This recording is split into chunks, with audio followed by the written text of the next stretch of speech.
Good evening, colleagues. I appreciate it's getting a bit late in the day, but nonetheless, this is an extremely important opinion. Can I actually begin maybe slightly in reverse by thanking a number of people for their work on this report. I'd like to thank my expert, Seraphin, to the EA section at EA Secretariat, the NAT Secretariat in particular, for all their diligence and work on this opinion, and of course the contributions from colleagues in the NAT Commission and contributions from numerous organisations that I've met with, including Safer Seas, Marine Scotland and Seas at Risk, for all their input in this opinion. Colleagues, as a Scottish, can I first of all also thank the President, and of course congratulations to our President on his election today. Colleagues, as a Scottish member, I'm particularly pleased to speak to you today on this opinion on ocean governance.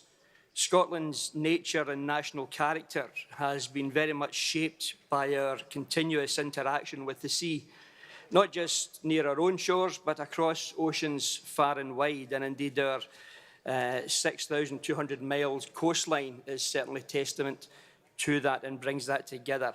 Considering that there are numerous forces pulling us apart just now, it's particularly heartening to find the keen interest and warm welcome that we have received from other COMR members in producing this opinion. The fact that you entrusted us in leading in this draft opinion is great testimony that the Scottish contribution and the knowledge that we have in relation to this is very much valued across the EU. As Scots, we have a clear understanding that our interactions with the seas, both those near and far, is a mixture of both the rights and the responsibilities that come with it. And the well-being, safety and prosperity of our oceans is not just a matter for international institutions or large countries. It's the many countries, the regions and the local communities that have a stake in the future of our seas, whether they realise it or not.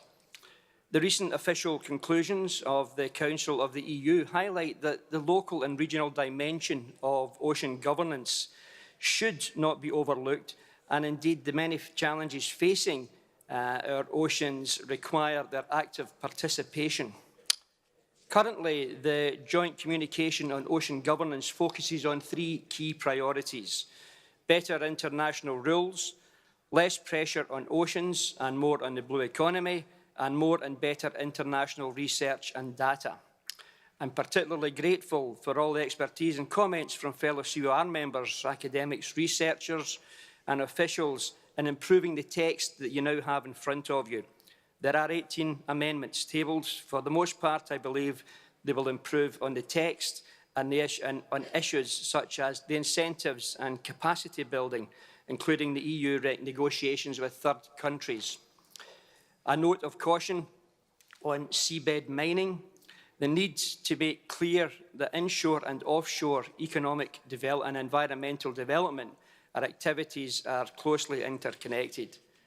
The use of territorial impact assessments as a tool to develop new initiatives in ocean governance, and of course building on existing rules and databases rather than starting from scratch.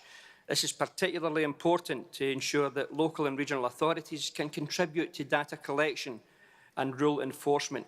Colleagues, there is a huge amount of information in relation to our oceans and seas, but some of it isn't necessarily usable or indeed user-friendly, and we need to make that information far more accessible to those who need to make changes in our regulations.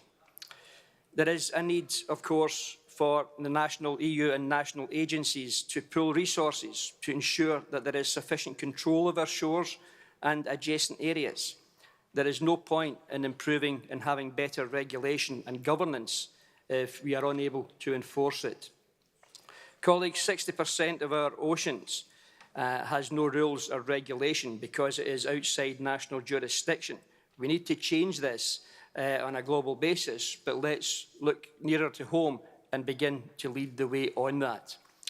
We are proposing that a structured dialogue on ocean governance is regularly co-organised by the Commission, the Council, the Parliament and the COR to jointly develop new marine-related initiatives with the active input from representatives from the concerned coastal and marine regions and communities of the European Union, islands, isolated and indeed the most outermost regions.